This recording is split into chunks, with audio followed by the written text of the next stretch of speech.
जय हिंद साथियों, मैं अंकित कुमार यादव आप सभी का स्वागत करता हूं सृष्टि ज्ञान केंद्र में। जैसा कि आप सब जानते हैं कि हम पढ़ रहे हैं कक्षा 11वीं की पॉलिटिकल साइंस, जिसमें चल रहा है अध्याय 5, जिसका नाम है विधायिका।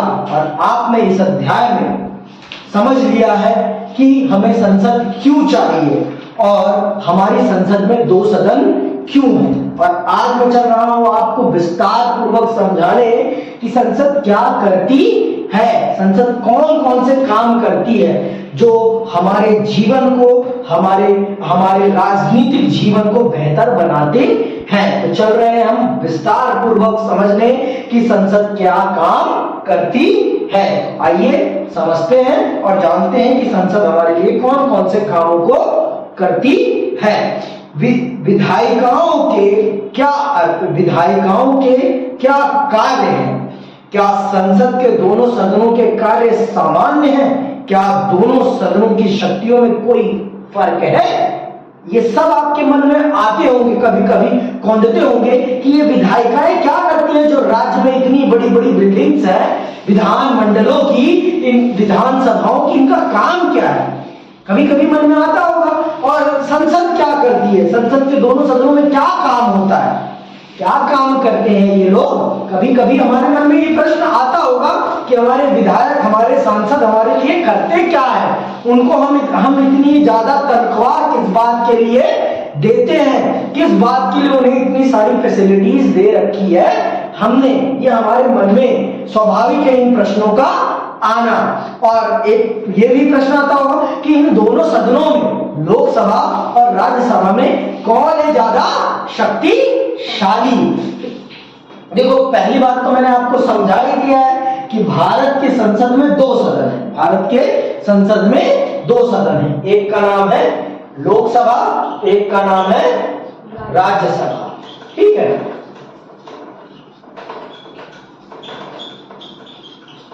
एक का नाम है लोकसभा तो दूसरी का नाम है राज्यसभा। और मैंने आपको बता ही दिया है कौन ज्यादा ताकतवर है, कौन ज्यादा ताकतवर है। इस बात से आप बखूबी वाकिफ हैं, ये मुझे बताने की, दोहराने की जरूरत नहीं है। इसे ना बताने की जरूरत है, ना मुझे दोहराने की जरूरत है। फिर भी मैं दोहरा देता हूं कि लोकसभा क्यों ताकतवर है? क्योंकि ये बस यही बात याद रखनी, लोकतंत्र में ताकत उसी के पास है जो जनता के द्वारा चुना गया है। जो जनता के द्वारा नहीं चुना गया है उसके पास कोई ताकत नहीं है। अर्थात जैसे कि हमारे राष्ट्रपति महोदय के पास कोई शक्ति नहीं है। क्यों नहीं है? क्योंकि वो जनता के द्वारा प्रत्यक्ष रूप से चुने हुए नहीं है। ठीक, आगे सुनिए। तो आपके मन में ये प्रश्न आ रहे हैं कि संसद क्या करती है, संसद के 2 सदन क्यों हैं और इन दोनों की क्या शक्तियां एक समान है, ये प्रश्न आ रहे हैं। तो इन प्रश्नों का उत्तर अभी मैं आपको दे दूंगा, बस 15 से 20 मिनट में। बस रुके रहिएगा, सुनिएगा ध्यान से।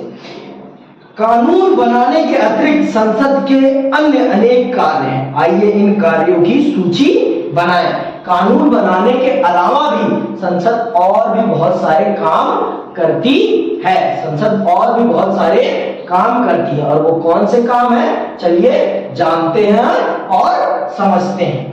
विधायी कामकाज,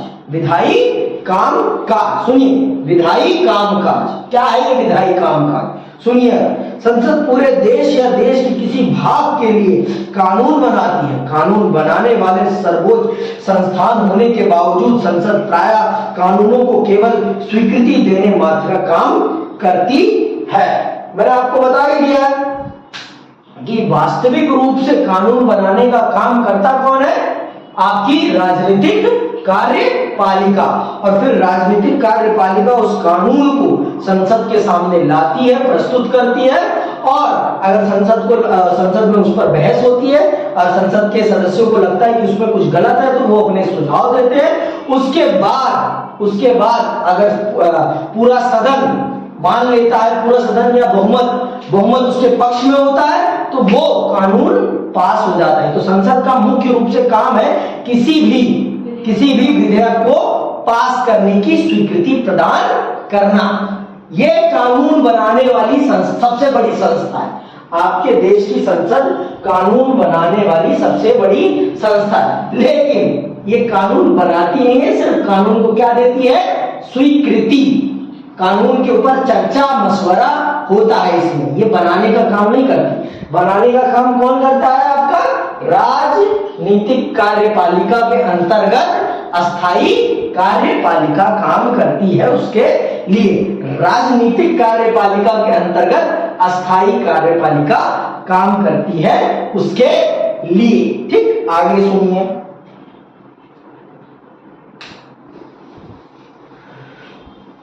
विधेयकों को तैयार करने का, सुन लो, विधेयकों को तैयार करने का वास्तविक काम तो किसी मंत्री के निर्देश में नौकरशाही करती है। विधेयक का उद्देश्य और संसद में उसे प्रस्तुत करने का समय मंत्रिमंडल तय करता है। कोई भी महत्वपूर्ण विधेयक बिना मंत्रिमंडल की स्वीकृति के संसद में पेश नहीं किया जाता। संसद के एक अन्य निजी सदस्य भी कोई विधेयक प्रस्तुत कर सकते हैं, पर बिना सरकार के समर्थन के ऐसे विधेयकों का पास होना संभव नहीं है। मैंने आपको पहले बता दिया है, जिसके पास बहुमत नहीं होता उसकी बात संसद में कोई वैल्यू नहीं रखती। अगर आपके पास बहुमत है संसद में तो आपकी बात की वैल्यू है, और अगर आपके पास बहुमत नहीं है तो आपकी बात की कोई वैल्यू नहीं है। तो मैंने आपको बताया, जैसे महिला विकास मंत्रालय का कोई बिल है, महिला विकास संबंधित कोई कानून बनाना है, तो उसका मसौदा कौन तैयार करवाएगा, महिला विकास मंत्रालय के अंतर्गत आने वाले नौकरशाह उसका मसौदा तैयार करेंगे, फिर वो मसौदा उस मंत्री को दिया जाएगा, फिर वो मंत्री अपनी पूरी कैबिनेट को दिखाएगा कि हाँ भाइयों डिस्कस कर लेते हैं हम लोग। फिर इसके बाद वो लोग जब स्वीकृति दे देते हैं कि हाँ अब ये मसौदा संसद में पेश किया जाना चाहिए, तो संसद में फिर पेश किया जाता है, और फिर संसद में अगर उसके पक्ष में बहुमत आता है तो उसे पास कर दिया जाता है। तो ये संसद का काम है, किसी भी कानून को स्वीकृति देना। तो पहला काम क्या है संसद का, विधायी कामकाज। क्या है, विधायी कामकाज, विधेयकों को पास करना और डिनाय करना, ये है पहला संसद का कामकाज। दूसरा है कार्यपालिका पर नियंत्रण तथा उसका उत्तरदायित्व सुनिश्चित करना। यहाँ पर कौन सी कार्यपालिका की बात हो रही है, राजनीतिक कार्यपालिका। मैंने आपको पहले बता दिया, राजनीतिक कार्यपालिका आपके संसद के अधीन होती है। संसद के पास जब उसको संसद में अपना बहुमत सिद्ध करके रखना होता है। अगर उसके पास संसद में बहुमत चला जाएगा तो वो राजनीतिक कार्यपालिका से भी हट जाएगी। तो ये बात याद रखना है। तो इस प्रकार से तो राजनीतिक कार्यपालिका पर आपकी ये विधायिका संसद नियंत्रण रखती है, उनसे जवाब तलब करती है, उनसे प्रश्न पूछती है। आप देखो संसद में जब भी आप संसद की बहस देखोगे तो विपक्ष पक्ष से सवाल कर रहा है, पक्ष मतलब राजनीतिक कार्यपालिका से, प्रधानमंत्री से सवाल कर रहा है, और प्रधानमंत्री राजनीतिक कार्यपालिका के क्या है, सर्वोसर्वा है ना वो। तो ये इस प्रकार से राजनीतिक कार्यपालिका पर आपकी विधायिका नियंत्रण रखती है। यही बात यहाँ पर भी बताई जाएगी, सुनना। संसद का सबसे महत्वपूर्ण काम कार्यपालिका को उसके अधिकार क्षेत्र में सीमित रखने तथा जनता के प्रति उसका उत्तरदायित्व सुनिश्चित करना है। इस अध्याय में आगे हम इसका विस्तार से अध्ययन करेंगे। फिर भी मैंने आपको बता दिया कैसे करती है नियंत्रण। फिर है वित्तीय कार्य। आपके देश में जो पैसा, आपके देश में जो कर कलेक्ट होता है, उन करों का किस प्रकार से देश के विकास में प्रयोग होगा, इस काम को भी बिना संसद की स्वीकृति के नहीं किया जा सकता है। संसद में आपको, सरकार को यह बताना पड़ता है कि साल भर में आपने कितनी कमाई करी, और जो कमाई हुई है उसको देश के विकास पर आप कैसे खर्च करोगे। ये पूरा का पूरा लेखा जोखा आपको लेकर आना पड़ता है संसद के सामने। आपने देखा होगा बजट सत्र आता है हमारे देश में, बजट पेश होता है, तो बजट पे अभी हमारी वित्त मंत्री कौन है, निर्मला सीतारमण। कौन है, निर्मला सीतारमण। तो आपने देखा होगा पिछले इस साल के मार्च में कि आई थी वो और एक टैब पर एक बैग लेकर आई होंगी रेड कलर का, तो उस रेड कलर में देश का बजट आता है और उस बजट को संसद के सामने प्रस्तुत किया जाता है और संसद को हर चीज बतानी पड़ती है कि वो देश की कमाई कैसे है, देश उस कमाई का कैसे खर्चा करेगा। बिना संसद की स्वीकृति के सरकार जनता के द्वारा प्राप्त किए गए कर का 1 रुपए भी खर्च नहीं कर सकती है। किसके बिना? संसद की स्वीकृति के बिना। संसद की स्वीकृति के बिना देश में कोई भी योजनाएं नहीं चलाई जा सकती हैं। देश में कोई भी योजना चलेगी तो उसके लिए पहले संसद से स्वीकृति लेना बहुत जरूरी है। और किस योजना पर कितना खर्च होगा ये बात पूरी की पूरी बात आपको संसद में बतानी पड़ेगी। समझ में आई बात? तो आपके संसद के पास वित्तीय कार्यों को नियंत्रित करने का और देखरेख करने की भी जिम्मेदारी है। आगे सरकार को सबसे काम करने सरकार को बहुत से काम करने पड़ते हैं। इन कामों पर धन खर्च होता है। यह धन कहां से आता है? प्रत्येक सरकार कर वसूली के द्वारा अपने संसाधनों को बढ़ाती है, लेकिन लोकतंत्र में संसद काराधन तथा सरकार द्वारा धन के प्रयोग पर नियंत्रण रखती है। यदि भारत सरकार कोई नया कर प्रस्ताव लाए तो उसे संसद की स्वीकृति लेनी पड़ती है। संसद की वित्तीय शक्तियां उसे सरकार के कार्यों के लिए धन उपलब्ध कराने का अधिकार देती है। सरकार को अपने द्वारा खर्च किए गए धन का हिसाब तथा प्रस्तावित आय का विवरण संसद को देना पड़ता है। संसद यह भी सुनिश्चित करती है कि सरकार ना तो गलत खर्च करे ना ही ज्यादा खर्च करे। संसद यह सब बजट और वार्षिक वित्तीय वक्तव्य के माध्यम से करती है। देश में जब भी बजट आता है और बजट में देश के वित्त मंत्री को देश से हुई कमाई और देश में होने वाले खर्चों का पूरा एस्टिमेट देना पड़ता है कि आने वाले साल में हमारे पास इतना खर्चा होगा और हम इतना कमाएंगे। ये सारा का सारा एस्टिमेट उन्हें देना पड़ता है, संसद के सामने बताना पड़ता है। बिना बताए आप भारत सरकार का 1 रुपए भी खर्च नहीं कर सकते हैं। और देश में कोई भी नया वित्तीय कानून आएगा तो उस कानून को संसद की बिना स्वीकृति के पास नहीं किया जा सकता है। जैसे जीएसटी आया था तो जीएसटी को भी पास कहां से करवाना पड़ा था? संसद से। तो बिना संसद की स्वीकृति में के भारत में कोई भी कानून नहीं बन सकता है। ये बात जान लीजिए। संसद का वो एक बहुत बड़ा काम है कि वो किसी भी कानून की जांच परख करके उसको स्वीकृति देती है। ठीक, आगे सुनिए।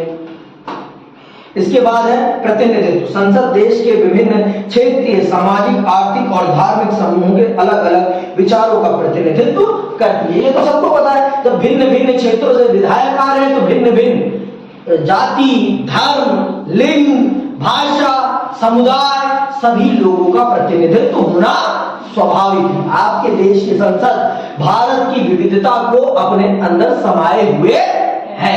भारत की विविधता को, भाषीय विविधता, जातीय विविधता, धार्मिक विविधता, सांस्कृतिक विविधता, कल्चर, सभी विविधताओं को वो अपने माध्यम से सबके सामने प्रस्तुत करती है। क्योंकि भारत की संसद में भारत के हर कोने का सांसद मौजूद है। तो जिस कारण से भारत की पूरी विविधता भारत के संसद में झलकती है। तो इस प्रकार से पूरे भारत का प्रतिनिधित्व करती है आपकी संसद। पूरे भारत का प्रतिनिधित्व करती है आपकी संसद। बहस का मंच। भारत में अगर सबसे बड़ा बहस का मंच कुछ है तो क्या है? भारत की संसद। भारत की संसद से बड़ा बहस का कोई मंच नहीं है, कोई भी मंच नहीं है। अगर आप भारत की संसद में कुछ बोल रहे हैं तो पूरा भारत आपको सुन रहा है, पूरा भारत आपको सुन रहा है। जब माननीय प्रधानमंत्री खड़े संसद के पटल पर खड़े होकर कुछ भी बोलते हैं तो पूरा भारत उसे सुनता है कि नहीं सुनता? क्यों सुनता है? क्योंकि वहीं से हमारे देश की पूरी रूपरेखा तय होती है। इसलिए हमारा पूरा भारत उनकी बातों को बहुत गौर से सुनता है। पूरा भारत उनकी बातों को बहुत ही गौर से सुनता है, क्योंकि उनकी बातों में ही देश का शासन सम्मिलित होता है। देश कैसे चलेगा, कि देश में क्या होगा, ये सब तो और विपक्ष उनसे करारे सवाल करता है। आज के टाइम पे विपक्ष करारे सवाल करता है तो उनको देशद्रोही ठहरा दिया जाता है, वो बात अलग है। लेकिन ये बहस का सबसे बड़ा मंच है, ये वाद विवाद का सबसे बड़ा मंच है। इससे बड़ा मंच भारत में कोई और नहीं है। अगर आप यहां पहुंचकर अपनी बात रख रहे हैं तो पूरा भारत आपकी बात सुनता है।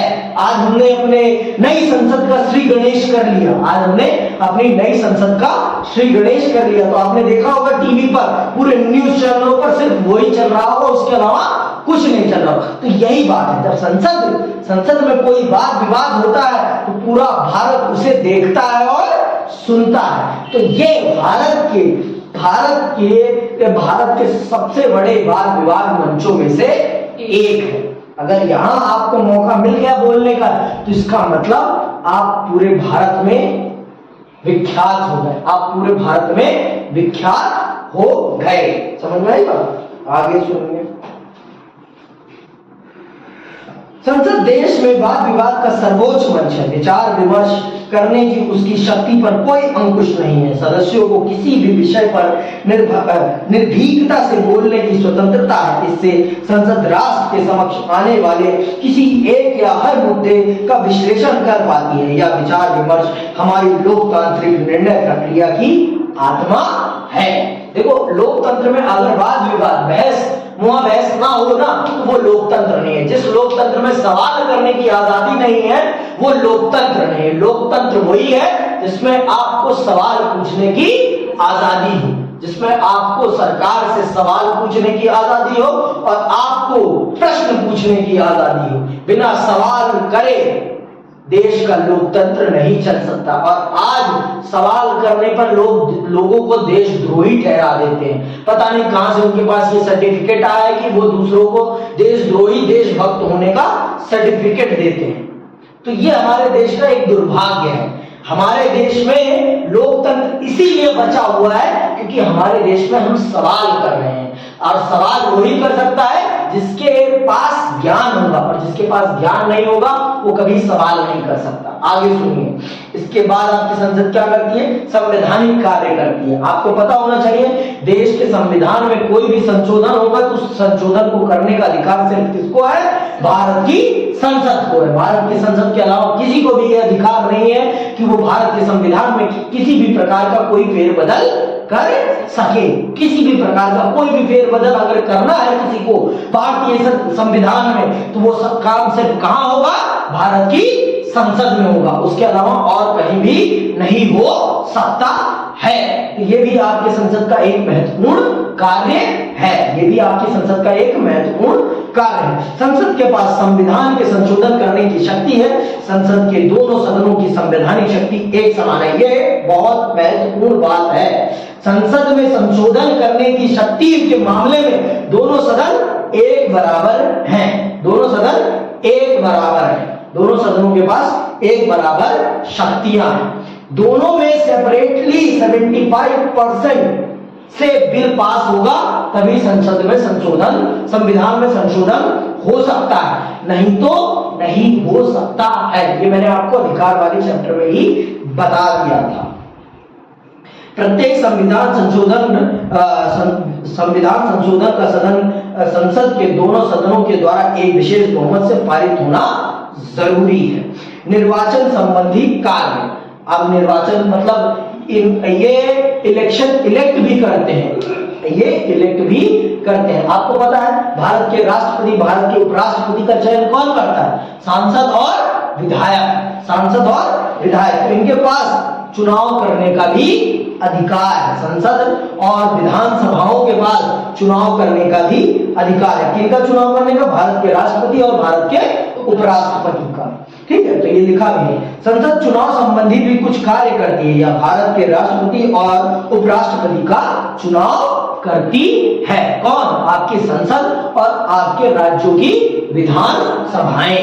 ये भारत के राष्ट्रपति अथवा भारत के उपराष्ट्रपति का चुनाव करने का भी काम करती हैं। ठीक, और इसके बाद न्यायिक कार्य। आपको मैंने बताया रखा है कि न्यायाधीश भारत के राष्ट्रपति, भारत के उपराष्ट्रपति को उनके पद से हटाना है, तो ये शक्ति सिर्फ किसके पास है? संसद के पास। इनको उनके पद से हटाने का कार्य सिर्फ संसद में हो सकता है, उसके अलावा कहीं और नहीं हो सकता। तो ये संसद का न्यायिक अधिकार है। लिखो, भारत के राष्ट्रपति, उपराष्ट्रपति तथा उच्च न्यायालयों और सर्वोच्च न्यायालय के न्यायाधीशों को हटाए जाने के प्रस्ताव पर विचार करने के कार्य संसद के न्यायिक कार्य के अंतर्गत आते हैं। उनको उनके पद से हटाने का दायित्व तो सिर्फ किसे दिया गया है? भारत की संसद को। उसके अलावा कोई और उस पर विचार विमर्श नहीं कर सकता है। तो पहला काम क्या है संसद का? विधायी कार्य है। दूसरा काम क्या है? कार्यपालिका पर नियंत्रण तथा उसका उत्तरदायित्व सुनिश्चित करना। तीसरा वित्तीय कार्य है। चौथा प्रतिनिधित्व है। पांचवा बहस का मंच। छठा आपका संवैधानिक कार्य। सातवां आपका निर्वाचन संबंधी कार्य। आठवां आपका न्यायिक कार्य।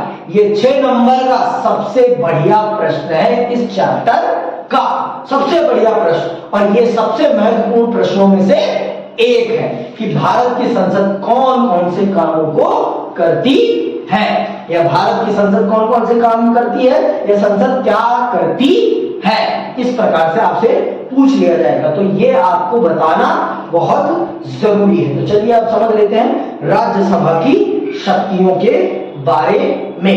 राज्यसभा और लोकसभा की शक्तियों के बारे में भी थोड़ा समझ लेते हैं। ऊपर हमने संसद द्वारा किए जाने वाले कार्यों का अध्ययन किया, लेकिन द्विसदनात्मक विधायिका में दोनों सदनों की शक्तियों में कुछ अंतर होता है। नीचे के दोनों चार्टों को ध्यान से देखें। एक में लोकसभा और दूसरे में राज्यसभा की शक्तियों की सूची दी गई है। तो पहले हम पढ़ते हैं लोकसभा की सूची को और जानते हैं कि लोकसभा के पास कौन कौन सी शक्तियां हैं। ठीक, पहली संघ सूची और सामवर्ती सूची के विषयों पर कानून बनाती है, धन विधेयकों और सामान्य विधेयकों को प्रस्तुत और पारित करती है। देखो हमारे देश में हमारा देश एक संघीय देश है। हमारा देश एक संघीय मतलब फेडरल राष्ट्र है। हमारे देश में सत्ता के दो स्तर हैं बड़े तौर पर।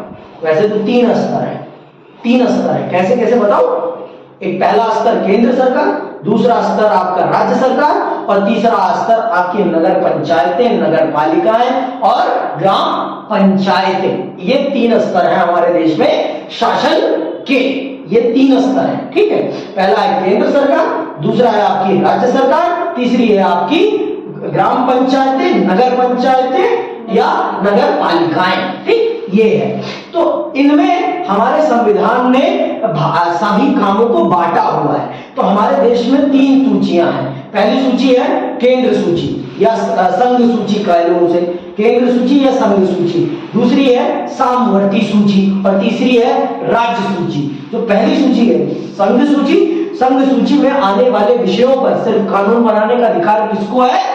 केंद्र सरकार को। केंद्र सरकार के अलावा उन विषयों पर कोई और कानून नहीं बना सकता है। और सामवर्ती सूची वो सूची है जिसमें दोनों कानून बना सकते हैं। कौन? राज्य सरकार भी कानून बना सकती है और केंद्र सरकार भी कानून बना सकती है। अंत में अगर दोनों के कानूनों में क्लैश होता है तो अंत में किसका कानून माना जाएगा?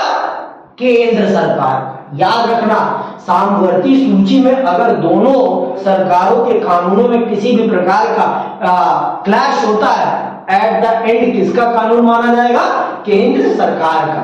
और राज्य सूची वो सूची है जिस पर राज्य की विधानसभा के अलावा कोई और कानून नहीं बना सकता है। ठीक, तो ये केंद्र सूची सामवर्ती सूची में आने वाले विषयों पर कानून बनाती है, धन विधेयक और सामान्य विधेयकों को पेश करती है और उन्हें पास करती है। ठीक, इसके बाद कर प्रस्ताव, बजट और वार्षिक वित्तीय वक्तव्यों को स्वीकृति देती है। जो जितने भी धन विधेयक हैं उनको और आपका बजट स्पीच यही होती है। इसके अलावा बजट स्पीच और कहीं नहीं होती। ठीक है, प्रश्न पूछकर, पूरक प्रश्न पूछकर, प्रस्ताव लाकर और अविश्वास प्रस्ताव के माध्यम से कार्यपालिका को नियंत्रित करती है। प्रश्न पूछकर, पूरक प्रश्न पूछकर, प्रस्ताव लाकर और अविश्वास प्रस्ताव लाकर, ये इन 4 तरीकों से आपकी राजनीतिक कार्यपालिका को नियंत्रित करती है। अभी कुछ दिनों पहले आपके विपक्ष ने माननीय नरेंद्र मोदी जी के खिलाफ क्या लाए थे? अविश्वास प्रस्ताव लाए थे कि नहीं लाए? तो इस प्रकार से आपकी विधायिका आपकी राजनीतिक कार्यपालिका को नियंत्रित करती है और उनसे सवाल जवाब करती है। दूसरा, और इसके बाद संविधान में संशोधन करती है। ठीक है, संविधान में संशोधन करती है, आपातकाल की घोषणा को स्वीकृति देती है। कौन? आपकी लोकसभा। ठीक है, राष्ट्रपति और उपराष्ट्रपति का चुनाव करती है तथा उन्हें और सर्वोच्च न्यायालय तथा उच्च न्यायालय के न्यायाधीशों को हटा सकती है।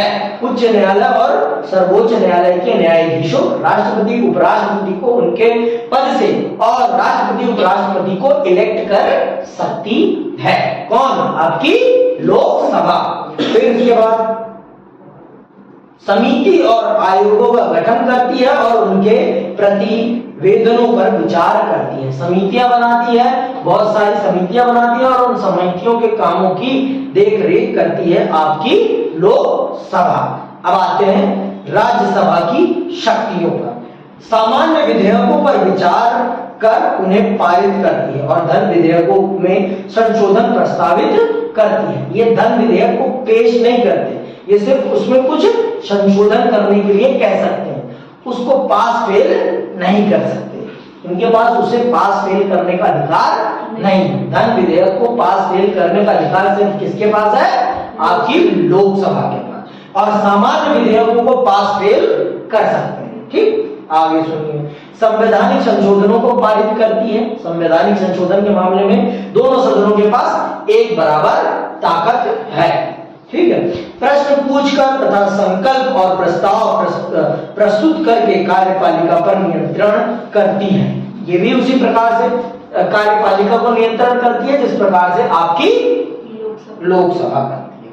राष्ट्रपति और उपराष्ट्रपति का चुनाव में भागीदारी करती है तथा उन्हें और सर्वोच्च न्यायालय व उच्च न्यायालय के न्यायाधीशों को हटा सकती है। राष्ट्रपति को हटाने, उपराष्ट्रपति, ये अंडरलाइन कर लेना, ये 1 नंबर का एक बहुत ही उत्कृष्ट प्रश्न आता है। उपराष्ट्रपति को हटाने का प्रस्ताव केवल राज्यसभा में ही लाया जा सकता है। अगर क्योंकि उपराष्ट्रपति आपके राज्यसभा के अध्यक्ष होते हैं, तो उपराष्ट्रपति संबंधी कोई भी प्रस्ताव आएगा तो वो सबसे पहले कहां आएगा? राज्यसभा में आएगा। ठीक है, अगला है, यह संसद को राज्य सूची के विषयों पर कानून बनाने का अधिकार दे सकती है। ये चाहे तो संसद को राज्य सूची में आने वाले विषयों पर कानून बनाने की स्वीकृति दे सकती है। आप पूछिए क्यों? क्योंकि ये राज्यों का प्रतिनिधित्व करने वाला सदन है संसद में। कल बताया था ना, ये राज्यों का प्रतिनिधित्व करने वाला सदन है संसद में। संसद क्या है? राष्ट्रीय विधायिका। तो राष्ट्रीय विधायिका में जो आपकी राज्यसभा है वो किनका प्रतिनिधित्व कर रही है? भिन्न भिन्न राज्यों का। तो ये चाहे तो राज्य सूची में आने वाले विषयों पर कानून बनाने के लिए संसद को स्वीकृति दे सकती है। ठीक, आगे सुनिए। राज्यसभा की विशेष शक्तियां। राज्यसभा के पास कुछ स्पेशल पावर है। वो पावर क्या है? सुन लेते हैं और समझ लेते हैं। आप जानते हैं कि राज्यसभा राज्यों का प्रतिनिधित्व करने वाली संस्था है। इसका उद्देश्य राज्य के हितों का संरक्षण करना है। इसीलिए राज्य के हितों को प्रभावित करने वाले प्रत्येक मुद्दा इसकी सहमति और स्वीकृति के लिए भेजा जाता है। उदाहरण के लिए, यदि केंद्र सरकार राज्य सूची के किसी विषय जिस पर केवल राज्य की विधानसभा और राष्ट्र हित में संघ सूची या सामर्थ्य सूची में हस्तांतरित करना चाहे तो उसमें राज्यसभा की स्वीकृति आवश्यक है।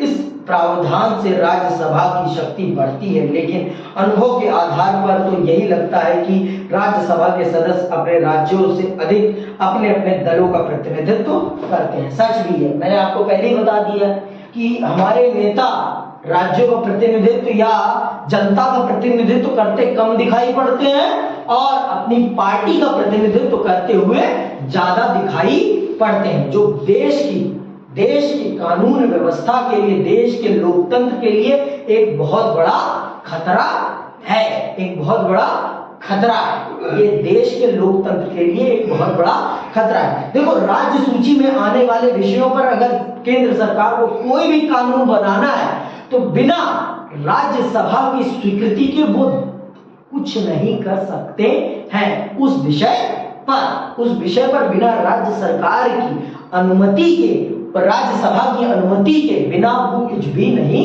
कर सकते हैं। राज्यसभा जब तक उस पर अनुमति नहीं देगी तब तक वो कुछ नहीं कर सकते।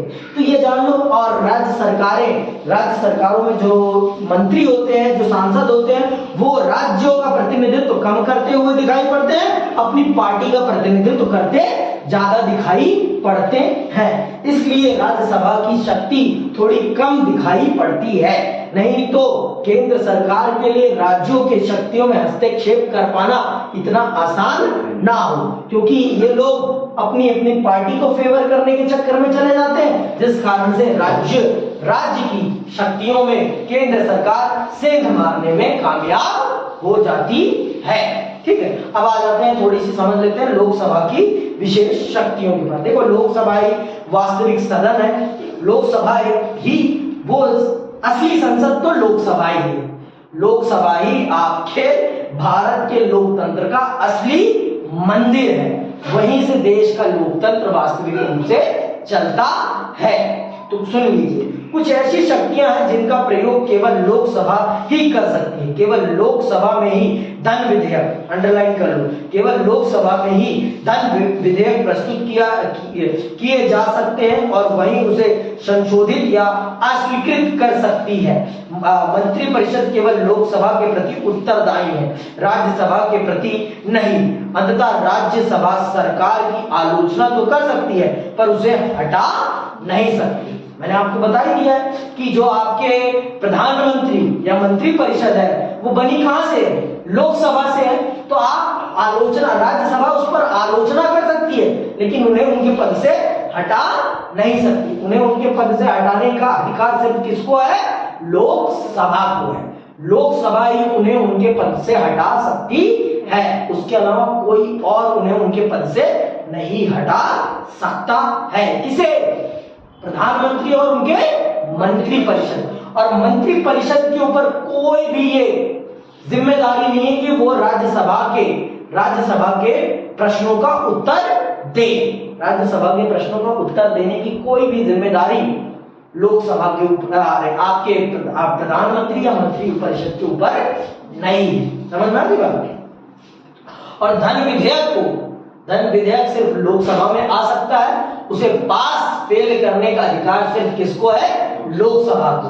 सिर्फ राज्यसभा उसमें क्या कर सकती है? संशोधन की ये गलत लगता है मुझे, आप अगर ठीक करना चाहें तो ये ठीक कर सकते हैं। अगर उनका मन करे तो वो ठीक करे, ना मन करे तो ना ठीक करे। ये कुछ कह नहीं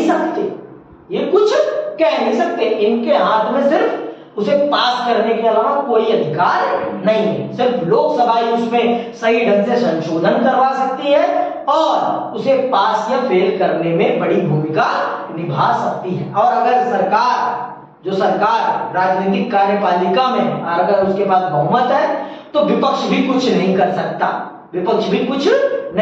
जैसे आज के टाइम पे कांग्रेस कुछ नहीं कर सकती, भाजपा जो चाहे वो करे, कुछ नहीं कर पाएंगे। बाहर जाकर आंदोलन के अलावा कुछ नहीं कर सकते। नहीं तो किसान बिल पास हो पाता पास? कभी नहीं पास हो पाता संसद में। तो उस तरह से किसानों को इतने दिन धरना क्यों देना पड़ा? क्योंकि जो संसद में जो विपक्ष है उसके पास कोई ताकत ही नहीं है। वो सिर्फ चिल्ला सकता है, वो कुछ रोकथाम नहीं सकता। यही उसकी सबसे बड़ी कमजोरी है कि लोग अगर बहुमत वाली सरकार है, पूर्ण बहुमत वाली सरकार है, तो फिर पूर्ण बहुमत वाली सरकार को कुछ नहीं किया जा सकता है। वो जो चाहे वो करे लोकसभा में, उसी का फिर तांडव चलता है फिर लोकसभा में। ये बात जान लो। बहुमत है तो फिर जो प्रधानमंत्री और मंत्रिपरिषद है वो फिर लोकसभा में तांडव करते हैं। वो फिर आपके साथ बातचीत नहीं करते, वो जो चाहते हैं वो करके दिखाते हैं। अब देख लो, भाजपा वही करती है, जो उसके मन में आता है वो प्रस्ताव लाती है और पास करके चली जाती है।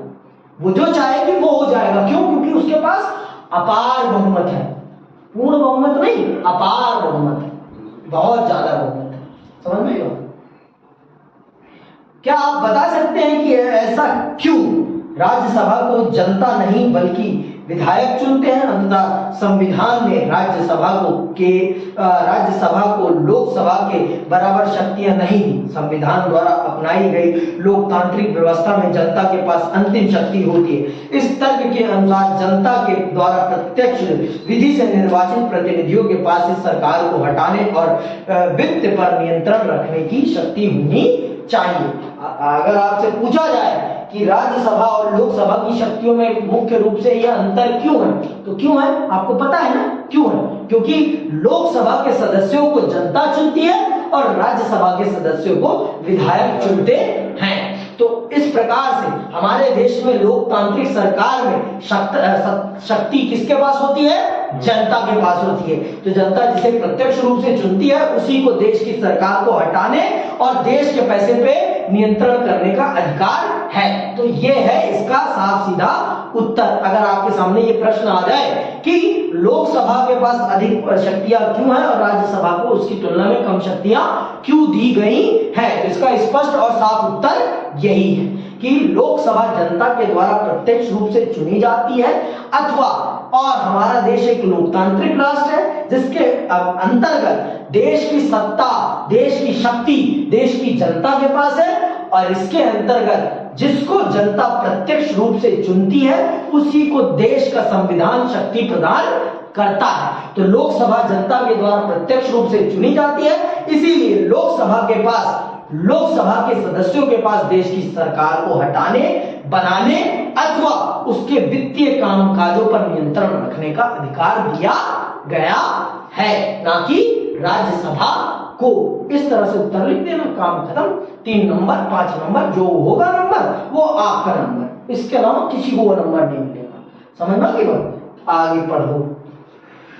इसके अतिरिक्त सामान्य और संवैधानिक विधेयकों को पारित करने, राष्ट्रपति पर महाभियोग लगाने तथा उपराष्ट्रपति को हटाने आदि के संबंध में लोकसभा और राज्यसभा की शक्तियां समान हैं। संविधान संबंधी, न्याय संबंधी शक्तियां दोनों के पास इक्वल है।